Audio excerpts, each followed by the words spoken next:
Hello મિત્રો, જય સ્વામિનારાયણ, જય શ્રી કૃષ્ણ. કેમ છો બધા? સવારના બધાને જય શ્રી કૃષ્ણ. આજે હું તમારી સાથે એક વસ્તુ શેર કરું છું. તમે કોઈ જોઈ છે? હું તમને એક વસ્તુ બતાવું. Black raw peanuts.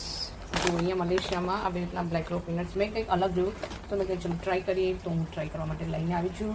એકદમ તમે જુઓ, આ આખી સિંગ છે, મોટી મોટી સિંગો, અને આ સિંગના દાણા નીકાળેલા છે. એકદમ મોટા મોટા, જે પેલી આપણે બદામ કહીએ, બદામની સાઈઝ જેટલા દાણા દેખાય છે.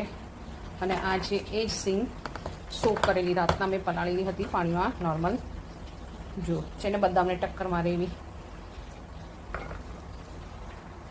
શું આપણે આ બ્લેક રો પીનટ્સ ઇન્ડિયામાં ઉગાડી તો ઉગી શકે? કારણ કે એમાં એવું હોય ને કે કોઈક અમુક પાર્ટમાં જ અમુક જે વસ્તુઓ થતી હોય, તો ઇન્ડિયામાં શું આ ઉગી શકે? કોમેન્ટમાં મને કહો. ને છે ને એકદમ બાકી ડ્રાયફ્રૂટની બી જરૂરત ના પડે. તમે ડાયરેક્ટ ખાઓ સિંગ અને ગોળ, એટલે બ્લડ બનવા માંડે તમારા બોડીમાં. આ એકદમ મોટા દાણા છે અને પલાળીને એટલે એકદમ એનાથી બી ડબલ સાઇઝના થઈ ગયા છે. જુઓ, થોડો કલર ચેન્જ થયો છે, બટ સાઇઝ તો તમે જોઈ શકો. એક મિનિટ તમને હું હાથમાં લઈને બતાવું. છે ને મોટા મોટા.